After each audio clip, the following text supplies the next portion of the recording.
오늘 몇몇 분들은 오늘 지금 이 철야 기도까지 하면 오늘 하루만 4번의 기도회에 그냥 예배를 드리시는 분들도 있을 겁니다. 제가 오늘 4번 예배를 드립니다.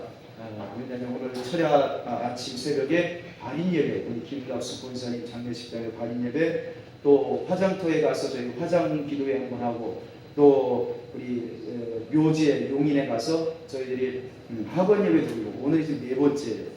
여러분 제가 우리 유족분들 얼굴을 가만히 어제 밤에 쳐다봤더니, 어제만 해도 저희 저녁에 8시 예배를 거기에서 위로 예배를 드렸는데, 저희까지 아마 어제 그분들이 4번을 드렸어요. 어제도 그분들이.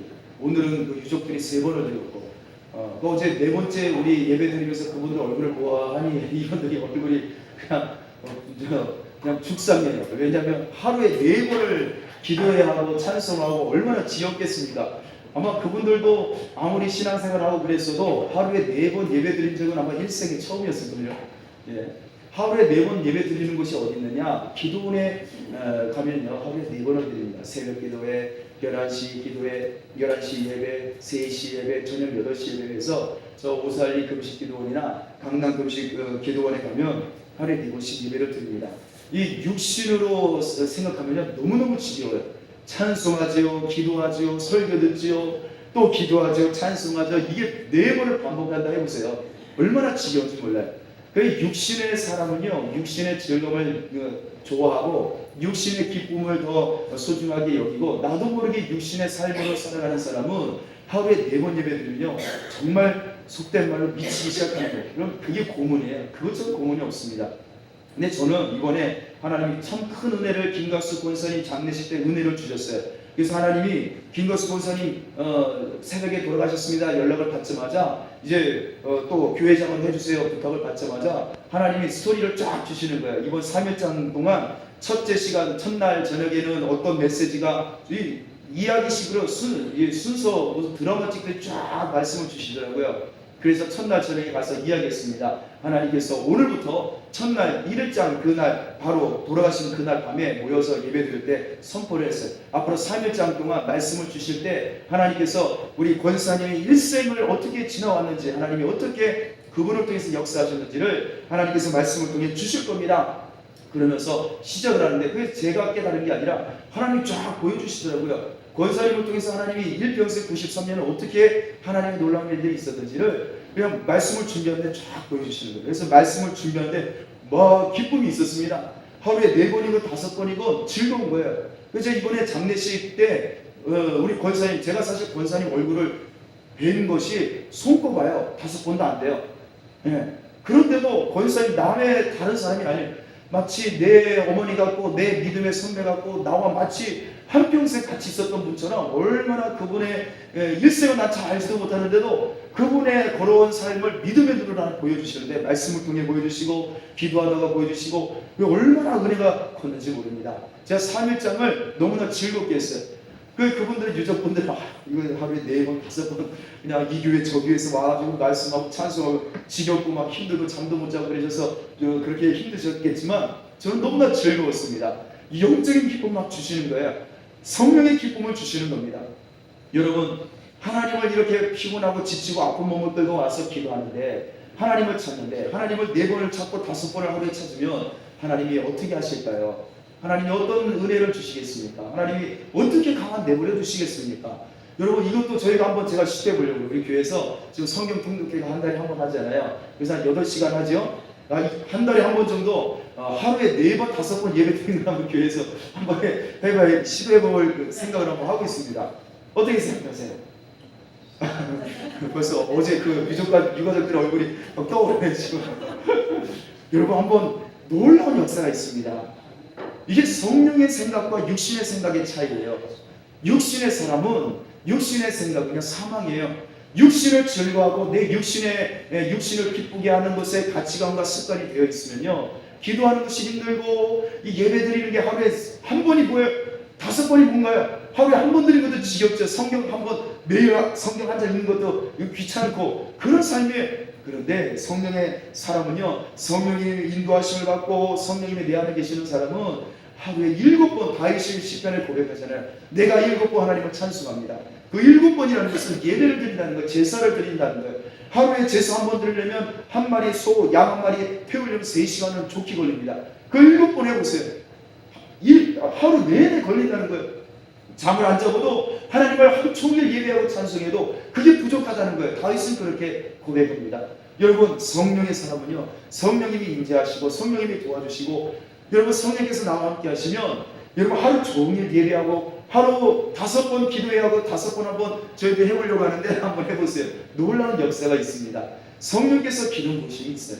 성령이 역사하심이 있습니다. 오늘 주인공이 사울인데요. 사울은 A시당초 성령의 사람이 였을까요? 아니었을까요? 아니었습니다. 아니었으니까 오늘 말씀을 나누죠. 우리와 같은 성정이 똑같은 사람이에요. 이 사울도 성령의 사람이 아니었어요. 평범한 사람이었고요. 너무 평범하다 못해 너무너무 천한 사람이었어요. 이 사울이 어떤 사람이었느냐? 왜 성령의 사람이 아니었느냐? 사울은 어디 출신이 베냐민 지파 사람이에요. 베냐민 지파가 12지파 중에서 가장 미약한 지파였고요. 멸망 직전에 있었던 지파가 베냐민이었습니다. 사울이 태어나기 얼마 전이었어요. 사사기 말기에 보면 어떤 일이 벌어지느냐? 레위인 한 명이 이 첩이 도망을 갔어요. 레위인이 첩을 가졌다는 게 심각한 문제죠. 그렇죠? 공부인도 아니고 첩을 가졌어요. 첩이 도망을 갔어요. 그 첩을 데리고 온다고 갔다가 데리고 가는데 고향 에브라임까지 가는데 이 밤이 늦어서 그 가까운 동네에 들어가서 잠을 잡니다. 하필이면 갔더니 거기가 베냐민 동네였어요. 베냐민 사람들 마을에. 그런데 그 베냐민 사람들이 그때 당시에 얼마나 악했는지 그 남자 레위인과 그 첩이 들어가서 잠을 자는 이제 숙소를 잡고 있는 그 노인집에 마을 남자들이 다 몰려왔어요. 노인 그 남자를 내놓으셔. 우리가 그 남자와 동성 연애를 좀 해야겠습니다. 이러고 난리가 난 거예요. 여러분 얼마나 기가 막힙니까? 베냐민 지파가 그랬어요. 하나님 나라 백성이라는 베냐민 지파, 하나님 나라 12지파 속에 한 지파였던 베냐민이 그렇게 악한 지파였어요. 추악한 지파죠. 어찌 하나님 나라 백성이라 하겠습니까?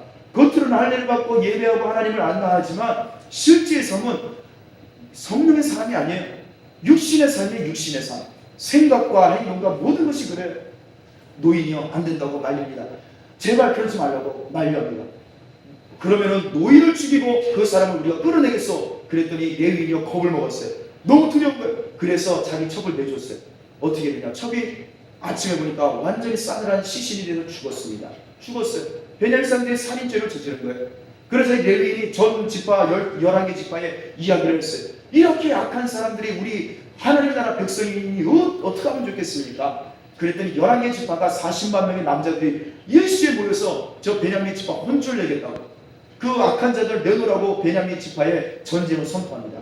그랬더니 베냐민 지파 사람들이 해보려면 해봐라. 40만 명이 앞에 자기들을 혼내러 왔는데도 겁을 먹지 않는 거예요.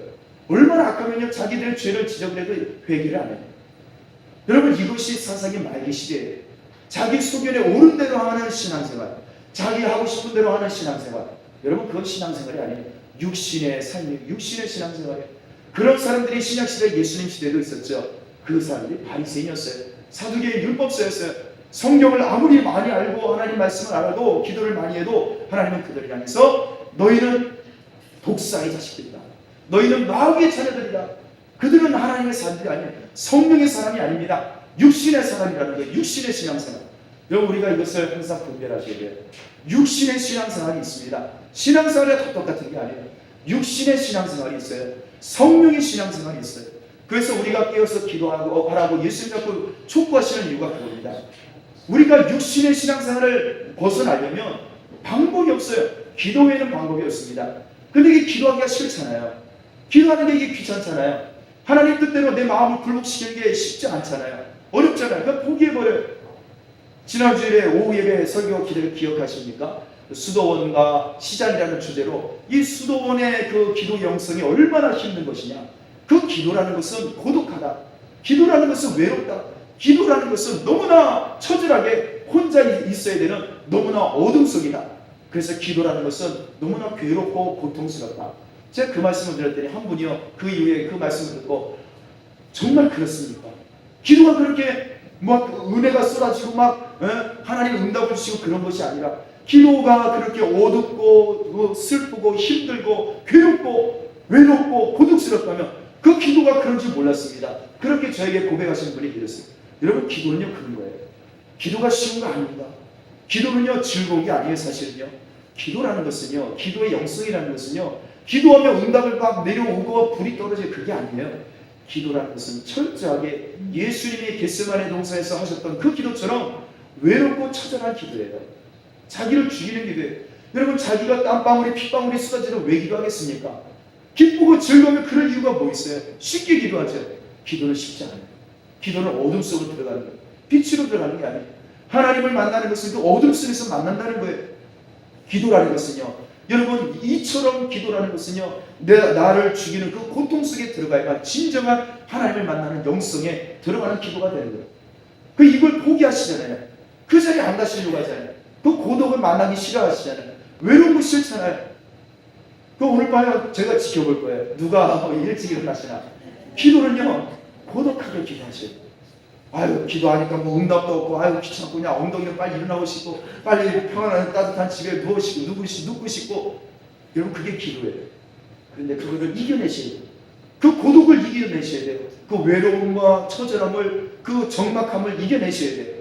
그리고 그 적막하고 어두운 산 속에서 기도하셨던 예수님, 몸부림치면서 그 고독 속으로 더 고독과 외로움 속으로 스스로 파고 들어가셨던 예수님, 여러분, 그렇게 기도하셔야 됩니다.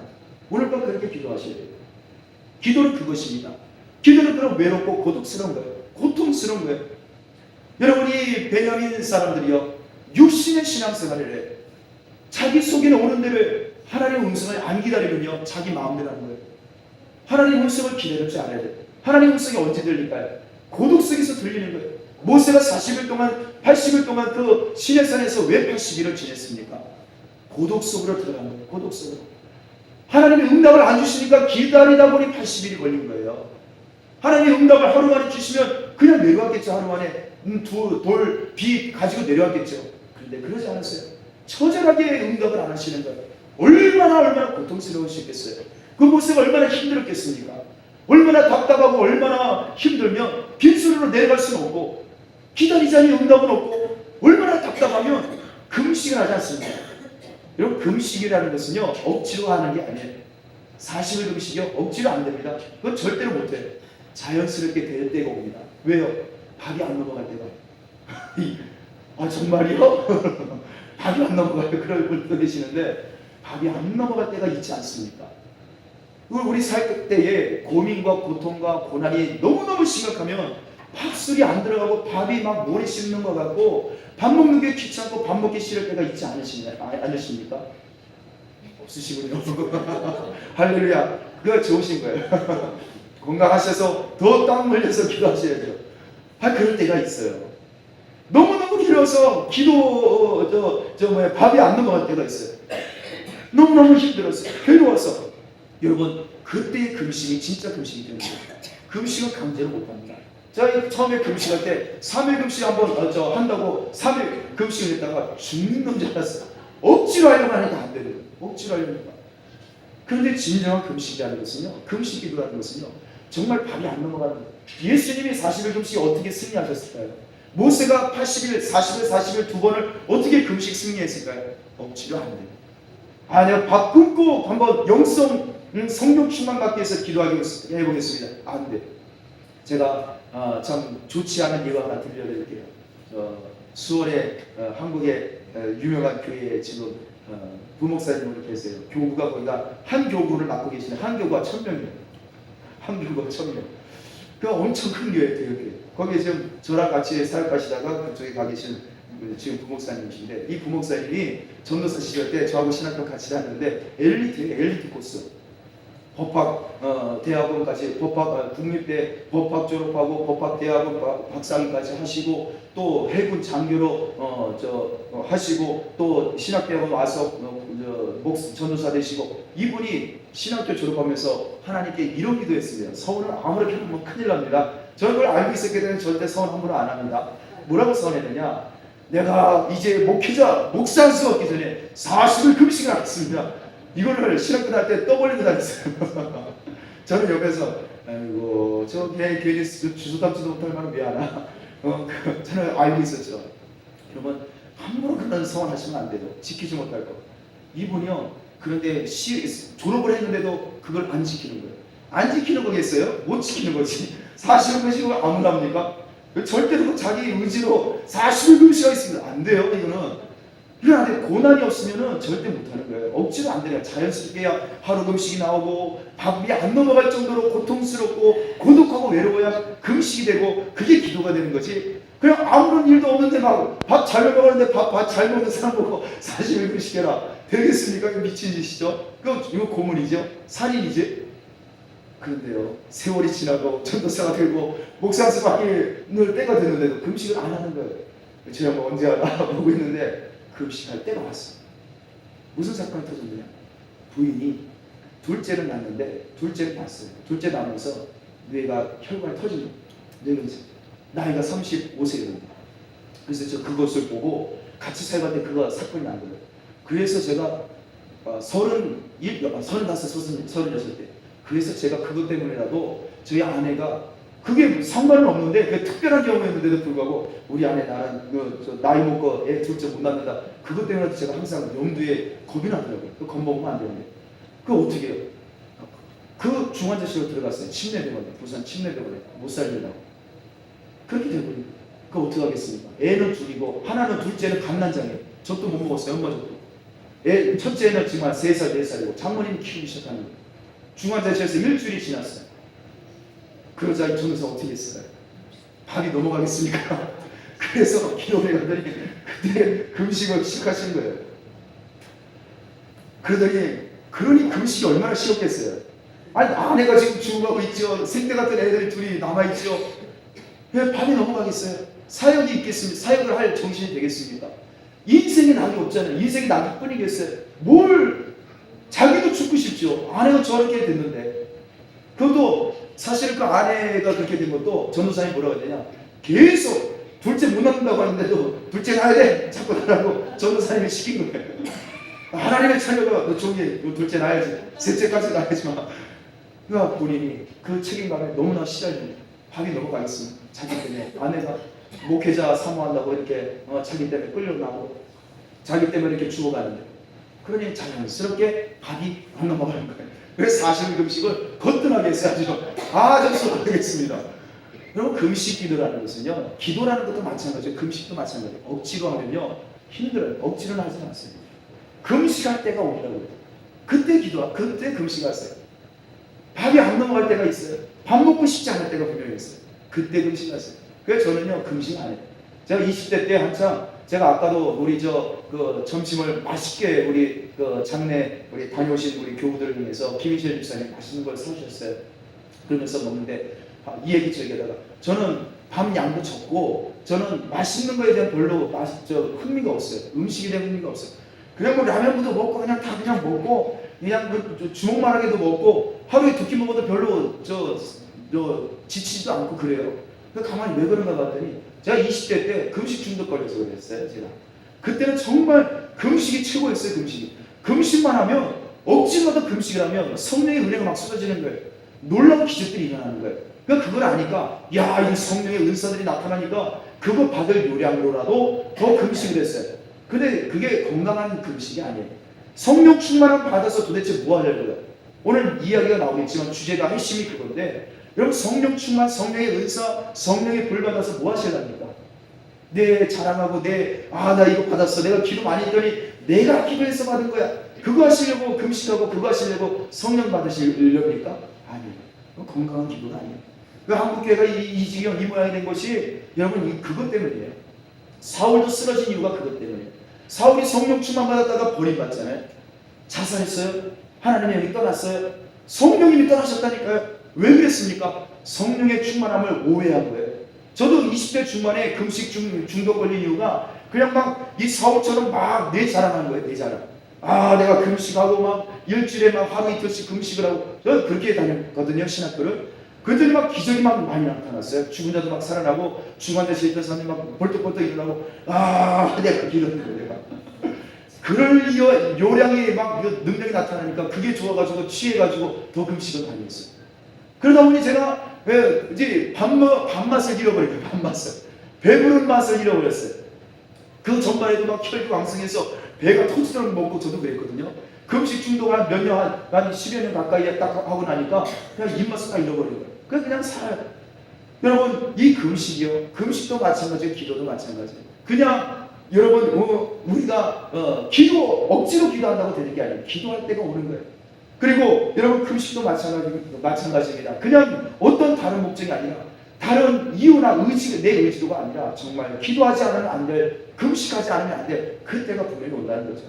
여러분, 오늘 이 베냐민 지파가 그 회개할 시간을 줬어요. 회개할 기회를 줬어요. 그러나 그들은 자기 의지대로 신앙생활을 한 사람들, 회개를 할 수가 없는 사람들.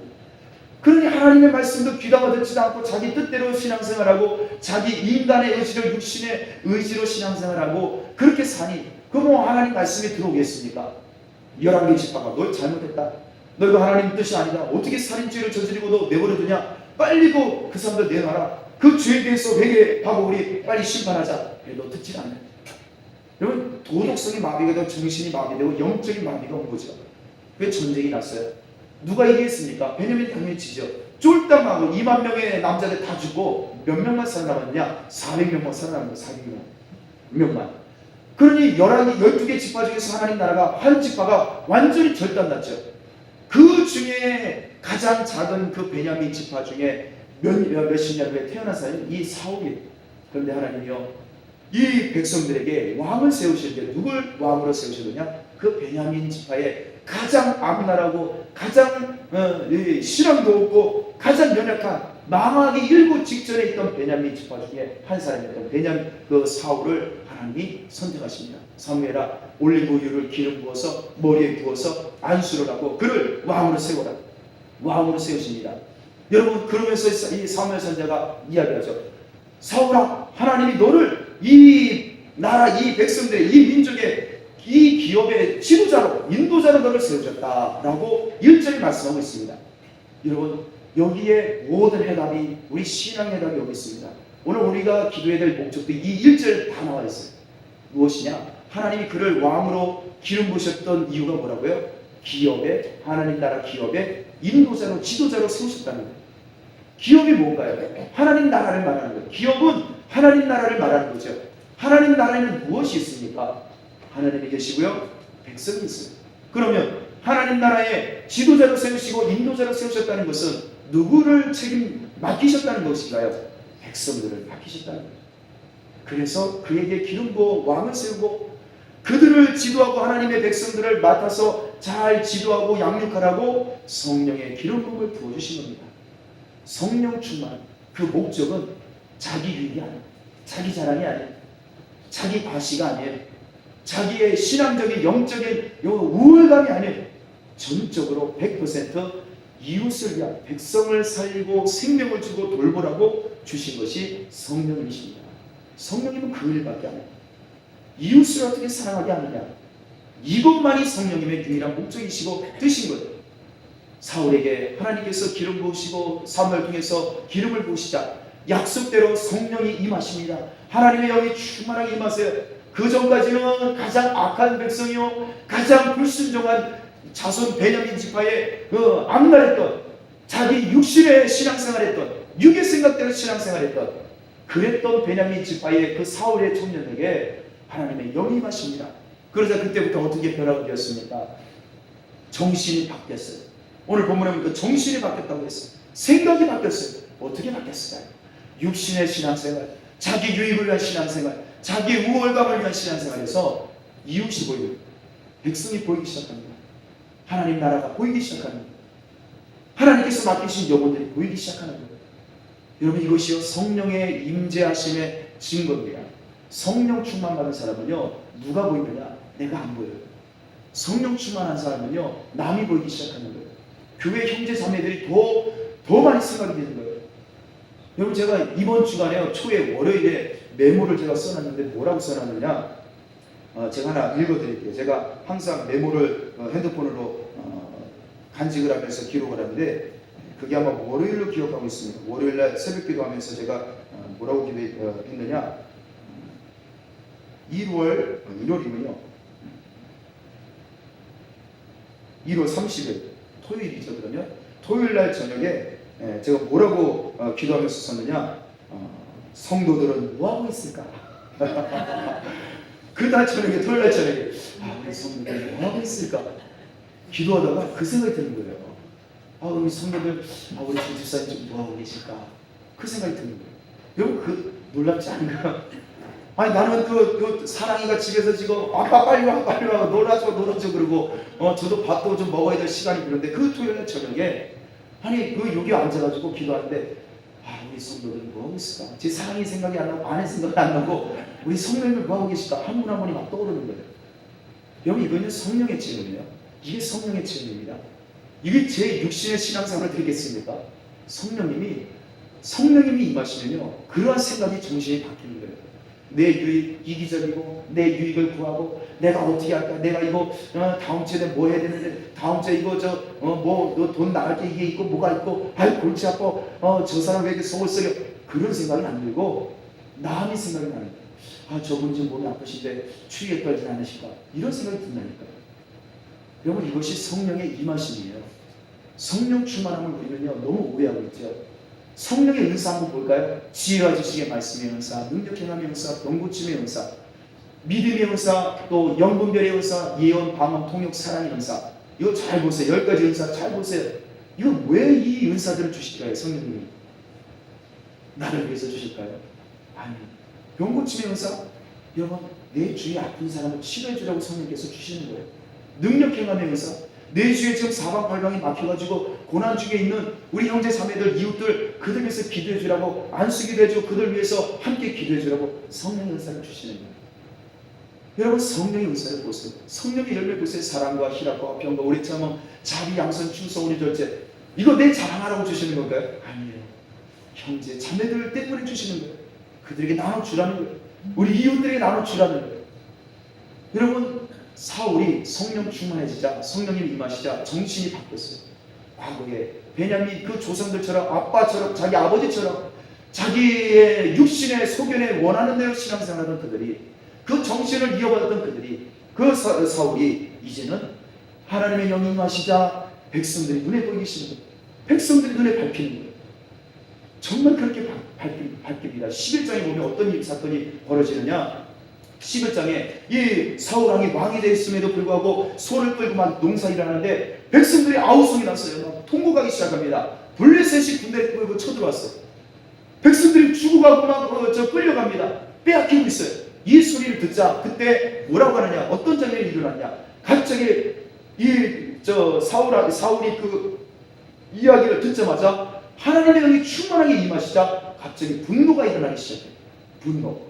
이 사울도 분노를 일으켰군요. 나도 화를 내도 되지 않습니까? 절대 그러지 마세요. 그 분노가 아니에요. 이 사울이 하나님의 영이 쫙 임하시니까 하나님의 백성들이 고통당하는 모습을 보고 화가 치미는 거예요.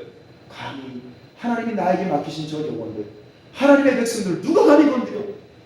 화가 머리끝까지 치민 거예요. 여러분, 성령이 충만하면요 하나님의 형제 자매들, 또 예수 믿지 않는 우리 이웃들이 고통당하는 모습을 보면 그거 가만히 있지 못하는 거예요. 뉴스 볼 때에 여러분 그냥 저 나쁜 놈의 자식 저거 빨리 그냥 지옥이나 가라, 여러분 거기서 끝이시면 안 돼요. 정말 성령께서 임하시면요 고통당하고 신음하는 이웃들이 얼마나 많아요. 우리는 알지 못하는 이웃들이 저 병원들에 얼마나 빽빽하게 다 지금 이 명절에도 누워 있습니까? 그 사람들이 눈에 밟히는 거예요. 그 사람들을 위해서 마음이 가는 거예요. 그 사람들을 위해서 어떻게 저 사람들 하나님 치료해 주시면 안 됩니까? 기도가 나오는 거예요. 이 사울이요, 성령께서 충만하게 임하시자 하나님 나라 백성들, 자기에게 맡기신 영혼들이, 양들이 고통당하고 울고 절망 중에 있다는 소식을 듣고 화가 머리끝까지 난 거예요. 감히 하나님의 백성을. 이것은 사울에게만 있었던 현상이 아니에요. 다윗이 어떻게 합니까? 아빠가 맡겼던 그 양이, 어린 양 새끼들을 곰이 막 와가지고 사자가 와서 입으로 물어가고 할 때 어떻게 해요? 우와 도망가자. 안 그랬어요. 자기 지팡이와 물맷돌을 가지고 그 어린 소년이, 10대 소년이 쫓아가죠. 뒤쫓아가서 이 곰을 후려치고 곰과 싸우고 사자와 싸우고 그 입에서 사자 입을 벌려가지고 그 어린 몇 분 되지도 않는 어린 양을 끌어집어내지 않습니까? 그리고 하나님 맡기신 백성들을 위해서 자기 목숨을 내놓지 않습니까? 예수님 보세요. 요한복음 10장 12절이죠. 예수님 뭐라고 했어요? 선한 목자는 양들을 위하여 목숨을 버리거니와. 여러분, 성령께서 임하신다는 것은요, 자기를 위해서 사는 게 아니에요. 성령에 충만한 사람은요, 다른 사람이 보이는 거예요. 이웃이 보이는 거예요. 교회 형제 자매가 보입니다. 그리고 그들도 존중하게 될 수밖에 없어요. 이게 성령 충만한 증거지, 방언한다고 성령 충만한 증거라고 이야기하시면 안 돼요. 물론 방언에서 주실 수 있어요. 그거 왜 주실까요? 악한 영에 시달림을 받은 형제 자매들 위해서 방언으로 기도해서 영적 싸움을 대신 싸우시라고, 기도하려고 잃어버린 형제 자매들 위해서 내가 나보고 대신 기도에 성령의 방언으로 기도해서 기도의 힘을 잃어버린 형제 자매들, 그들 왜 기도해 주라고 성령의 방언의 은사를 주신 거지, 나 혼자 그냥 나불나불 주신 게 아니에요. 여러분, 기도 제가 오늘 문자로 쫙 돌렸어요. 제가 웬만해서 잘 안 돌리는데 말씀을 준비하고 성령께서 오늘 하루 4번 예배하니까 하나님 은혜를 많이 주셔서 그렇지, 이거 기도에 오늘 이 저녁 기도에 꼭 나가야 되는데, 기도해야 되는데. 그래서 우리 동행 목장, 하늘 목장, 동 목장, 또 청년들에게 문자를 쫙 보냈어요. 누구 나오셨네? 안 나오시네 지금. 문자 보고 나온 사람은 없어요. 알아서 나오신 분들만 있지. 그럼 어떻게 할까요? 이거 기도하라고 나오라고 했는데 안 나왔어요. 어떻게 하시겠어요? 이놈의 사람들 말이야, 청년들 정신 못 차려 지금 어느 때인데 화를 내야 되겠습니까? 그래야 될까요? 아니에요. 어떻게 되느냐? 그건 성령 충만함이 아니에요. 오히려 성령이 말할 수 없는 탄식으로 기도할 걸 알지 못하는 연약한 자들을 위해서 성령이 대신 기도해 주시는 것처럼, 성령 충만한 사람은 기도하러 나와야 돼요. 권면을 할지언정 기도 안 나온다고 비난해서는 안 되는 거예요. 오히려 우리가 기도의 자리에 나온 내가 어떻게 해야 됩니까? 기도의 자리에 나갈 하나님 성령께서 인도해 주셨으니, 기도의 자리에 나오고 싶어도 못 나온, 안 나온, 술 먹으러 간 그 청년들을 위해서 우리가 기도를 해줘야 되는 거죠. 그들을 위해서 정말 예수님이 날 위해 그 땀방울을 핏방울 흘리듯이 잠자는 제자들을 위해서 기도하신 것처럼, 여기에 부름을 받고 성령의 인도를 받아 기도하러 나온 우리가 그들 위해서 방언으로 기도해주고, 그들 위해서 성령의 은사를 기도해주고, 그들 위해서 마음껏 사랑으로 품고 예수님처럼 기도해줘야 되는 것입니다. 그들을 불쌍히 여기고 연약한 것을 기억하고 기도해줘야 되는 거예요. 여러분, 이것이 성령에 충만한 사람의 기도의 자리에 나오는데 안 나왔어, 감히 목사의 불순종을 해, 그러면 그거는 성령 충만한 목사가 아닙니다. 오히려 저분들이 얼마나 이 기도하고 싶어도 영적으로 눌리고 또 마음으로 눌리고 몸이 피곤하고 아프고 힘들어서 못 나오시지 않았느냐. 기도할 수 있는 내가 기도하면 되지. 밥 먹지 못하는 사람이, 내가 건강한 사람이 그를 위해서 힘을 쓰고 그를 업어주고 끌고 가면 되지. 여러분, 그 연약한 사람을 왜 못해? 그러면 여러분 안 되는 겁니다. 한 성도님이 이야기하시는 거예요. 내 자녀가 기도하는데 자꾸 졸아요. 내가 그래서 막 혼냈어요. 정신 차려 혼냈어요. 잘했지요. 그런데 좀 혼내니까 또 마음도 아파요. 막 그러시길래, 그건 아니요, 그러시면 안 돼요. 그러면 안 돼요. 기도할 줄 아는 사람은 왜 기도할 줄 알까요? 여러분, 나하고 스스로, 여러분들이 기도 스스로 할 줄 아셨어요? 우리도 사울이 성령 받기 전에 우리의 모습이